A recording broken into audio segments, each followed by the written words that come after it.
Hello à tous. Il y a quelques années que j'ai commencé ce projet.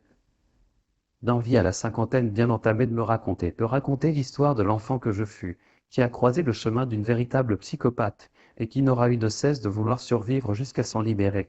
L'histoire aussi d'un enfant dans un premier temps livré à lui-même, de ces années d'extrême liberté au milieu des paysans et autres villageois, et de leur bienveillance.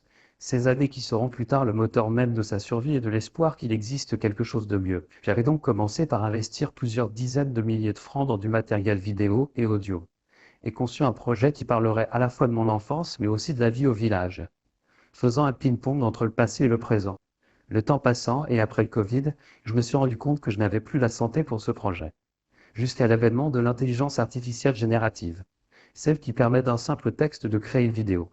À partir de là, et après avoir compris l'outil, de comprendre qu'il est plus facile de faire atterrir un vaisseau spatial à la Riponne, ou de le faire s'écraser en pleine ville, de lui demander de ne pas mettre de barbe au personnage de mon grand-père, Phil, qu'il était plus simple de lui demander de représenter un bouvier bernois qu'un bouvier appenzellois dont elle le confondait souvent avec une autre race.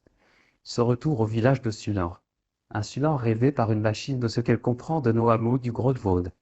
Bien sûr, j'aurais pu animer des photos de l'époque, mais nous aurions vite été frustrés qu'elles n'en correspondent pas toujours à la réalité de nos mémoires. À ce sujet, voici notre chien Pipo et Philippe, mon frère.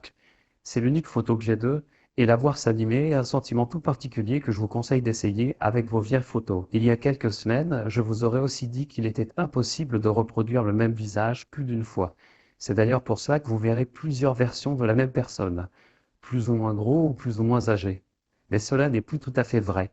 Depuis 2-3 jours, nous pouvons enfin reproduire un personnage récurrent. Cela n'est pas encore parfait, mais c'est déjà un bond en avant. À la vitesse où évoluent ces intelligences artificielles, ce n'est pas impossible qu'à la fin de ce projet nous soyons bons pour le recommencer tant les choses auront évolué. Voici donc le premier épisode. Bon visionnage.